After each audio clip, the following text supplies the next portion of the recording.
স্বামী Vivekananda merit cum means স্কলারশিপে renewal application start হয়ে গেছে। আজ এই ভিডিওতে তোমাদের সাথে শেয়ার করব স্বামী বিবেকানন্দ স্কলারশিপে তোমরা কিভাবে রেনুয়াল করে নিতে পারবে একদম সঠিক পদ্ধতিতে, তার সম্পূর্ণ স্টেপ বাই স্টেপ পদ্ধতিটা দেখিয়ে দেব। ফ্রেশ অ্যাপ্লিকেশন করা যতটা কঠিন বা সময় সাপেক্ষ, রেনুয়াল করা ততটাই কিন্তু সহজ। তাই বন্ধুরা, ভিডিওটি শেষ পর্যন্ত দেখবে এবং আমাদের এই চ্যানেলে নতুন হয়ে থাকলে অবশ্যই চ্যানেলটিকে সাবস্ক্রাইব করে রাখবে। Swami Vivekananda merit cum means স্কলারশিপে রিনিউয়াল করার জন্য সবার প্রথম চলে আসতে হবে স্কলারশিপের অফিসিয়াল ওয়েবসাইটের লিঙ্ক তোমরা এই ভিডিওর ডেসক্রিপশানেও পেয়ে যাবে। ওয়েবসাইটে আসার পর ঠিক এই জায়গাতে একটি অপশান তোমরা দেখতে পাবে যেখানে লেখা রয়েছে অ্যাপ্লিক্যান্ট লগ ইন। এই অ্যাপ্লিক্যান্ট লগ ইন অপশানে তোমাদেরকে জাস্ট ক্লিক করে দিতে হবে। যখনই এই অ্যাপ্লিক্যান্ট লগ ইন অপশানে তোমরা ক্লিক করে দেবে, তোমাদের সামনে লগ ইন পেজটি ওপেন হয়ে যাবে। এখানে তোমাদের অ্যাপ্লিক্যান্ট আইডি, পাসওয়ার্ড এবং ক্যাপচার কোড বসিয়ে অ্যাপ্লিকেশানটিকে লগ ইন করে নিতে হবে। সো গত বছরের যে অ্যাপ্লিক্যান্ট আইডি ছিল সেই অ্যাপ্লিক্যান্ট আইডিটাকে সঠিকভাবে এখানে বসিয়ে দেবে। এরপর যে পাসওয়ার্ডটা ছিল সেই পাসওয়ার্ডটিকে সঠিকভাবে এই বক্সে বসিয়ে দিতে হবে। দেন এখানে যে ক্যাপচার কোডটি থাকবে সেই ক্যাপচার কোডটিকে সঠিকভাবে এই বক্সে বসিয়ে দিতে হবে। সঠিকভাবে এগুলি বসিয়ে দেওয়ার পর জাস্ট তোমরা লগ ইন অপশানে ক্লিক করে দেবে। সো লগ ইন অপশানে ক্লিক করে দেওয়ার সাথে সাথেই তোমাদের অ্যাপ্লিকেশানটি লগ ইন হয়ে যাবে। এরপর তোমাদের অ্যাপ্লিকেশানের সমস্ত ডিটেলস তোমরা দেখতে পেয়ে যাবে, যেখানে স্ট্যাটাসে সমস্ত কিছু তোমরা দেখতে পাবে পেন্ডিং রয়েছে। এবং যখনই ফর্ম ফিল আপ কমপ্লিট করবে, এখানে স্ট্যাটাসে সমস্ত কিছু কিন্তু ডান শো করবে। এবং এখানে স্টুডেন্টের সমস্ত ডিটেলস রয়েছে, নাম, ফোন নম্বর, অ্যাপ্লিক্যান্ট আইডি, সমস্ত কিছু। যাই হোক, এরপর তোমাদের রেনুয়াল করার জন্য এই বাঁদিকে থাকা 3 ডট লাইনের উপর ক্লিক করে দিতে হবে। ক্লিক করে দেওয়ার পর এখানে দেখতে পাবে অ্যাপ্লিকেশান ডিটেলস, এখানে জাস্ট ক্লিক করে দেবে। ক্লিক করে দেওয়ার পর দুটি অপশান শো করবে। প্রথমে লেখা থাকবে এডিট রেনুয়াল অ্যাপ্লিকেশান। যেহেতু তোমরা রেনুয়াল করবে তাই এডিট রেনুয়াল অ্যাপ্লিকেশানের উপর জাস্ট ক্লিক করে দেবে। ক্লিক করে দেওয়ার সাথে সাথেই তোমাদের সামনে এইরকম ইন্টারফেস শো করবে। এখানে বেসিক ডিটেলস শো করবে। প্রথমবার অ্যাপ্লিকেশান করার সময় যে সমস্ত ডিটেলস তোমরা ইনপুট করেছিলে সেই সমস্ত ডিটেলস কিন্তু এখানে শো করবে, যেমন অ্যাপ্লিক্যান্টের নাম, mobile number, date of birth, religion, caste, এই সমস্ত কিছু। এগুলি তো পরিবর্তন হবে না, তোমরা জাস্ট একটু নিচের দিকে চলে আসবে। এখানে তোমাদের অ্যাড্রেসটি থাকবে, হাউস নম্বর, ভিলেজ, টাউন, পোস্ট অফিস। এর নিচে তোমরা একটি সেকশন দেখতে পাবে আদার ডিটেলস।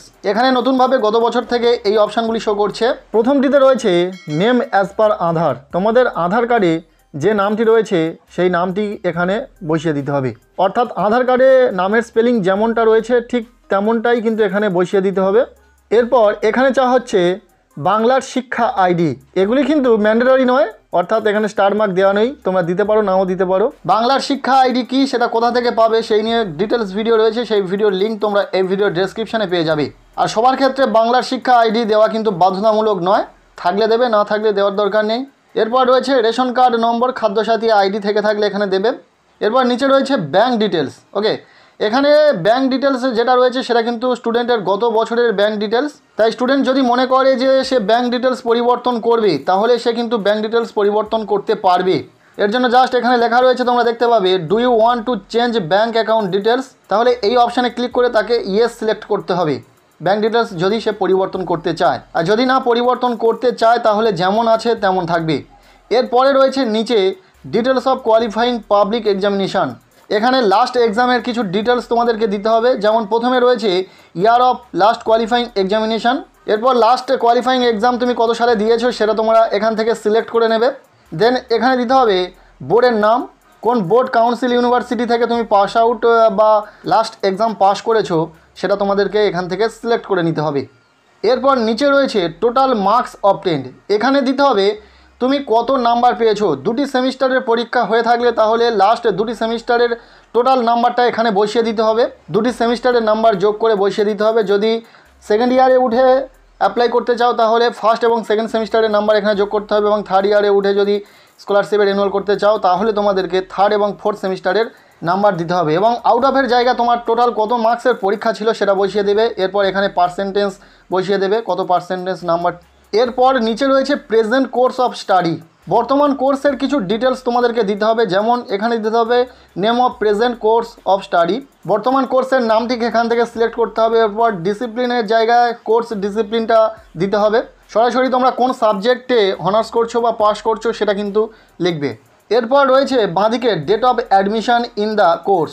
এখানে অ্যাডমিশন ডেটটা বসিয়ে দিতে হবে এবং এখানে প্রেজেন্ট ইয়ার অফ স্টাডি কোন ইয়ারের পড়াশোনা করছো অবশ্যই সেই ইয়ারটিকে এখান থেকে সিলেক্ট করে নিতে হবে। এরপর নিচে রয়েছে প্রেজেন্ট ইনস্টিটিউশন ডিটেলস। এই ডিটেলসগুলি অলরেডি থাকবে, যদি না থাকে তাহলে ডিস্ট্রিক্টটাকে সিলেক্ট করে নেবে, তোমার ইনস্টিটিউশন যে ডিস্ট্রিক্টের আন্ডারে সেই ডিস্ট্রিক্টটাকে সিলেক্ট করে নেবে এবং বর্তমান ইনস্টিটিউশনের নামটিকে সিলেক্ট করে নেবে। এরপর সমস্ত ডিটেলস একবার চেক করে নেবে এবং সব কিছু ঠিকঠাক থাকলে তোমরা সেভ অ্যান্ড কন্টিনিউ অপশানে ক্লিক করে দেবে। ক্লিক করে দেওয়ার পর পরবর্তী পেজটিতে চলে আসবে। এখানে তোমাদেরকে কিছু ডকুমেন্টস আপলোড করতে হবে এবং এখানে একটি নতুন ডকুমেন্টস যেটা গত বছর থেকে স্টুডেন্টদেরকে আপলোড করতে হচ্ছে সেটা বলছি। তার আগে বলে রাখি যে ডকুমেন্টসগুলি স্ক্যান করে আপলোড করবে সেগুলি পিডিএফ ফরম্যাটে 400 কেবির মধ্যে হয়ে থাকতে হবে। প্রথমে এখানে আপলোড করতে হবে তোমাদেরকে marksheet of last qualifying examination of the present course of study, first অথবা থার্ড অথবা ফিফথ সেমিস্টারের মার্কশিট, যেটা তোমার ক্ষেত্রে সেটা তুমি কিন্তু আপলোড করবে। বোথ সাইড এখানে আপলোড করতে বলা হচ্ছে। এরপর এখানে আপলোড করতে হচ্ছে marksheet of last qualifying examination in the present course of study. এখানে সেকেন্ড অথবা ফোর্থ অথবা সিক্সথ সেমিস্টারের মার্কশিট যেটা তোমার ক্ষেত্রে সেটা তুমি আপলোড করবে। বোথ সাইড এখানে আপলোড করতে বলা হচ্ছে। এরপর এখানে আপলোড করতে হবে অ্যাডমিশন রিসিপ্ট।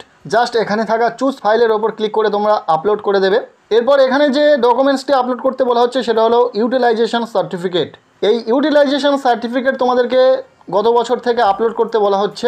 সার্টিফিকেটটি তোমরা এখান থেকে পেয়ে যাবে। জাস্ট এখানে ক্লিক হেয়ার অপশানে ক্লিক করলেই সার্টিফিকেটটি ডাউনলোড হয়ে যাবে, যেটাকে তোমরা প্রিন্ট আউট করিয়ে ইনস্টিটিউট থেকে সিল এবং সিগনেচার করিয়ে আনার পর জাস্ট স্ক্যান করে পিডিএফ ফরম্যাটে এখানে আপলোড করে দিতে হবে।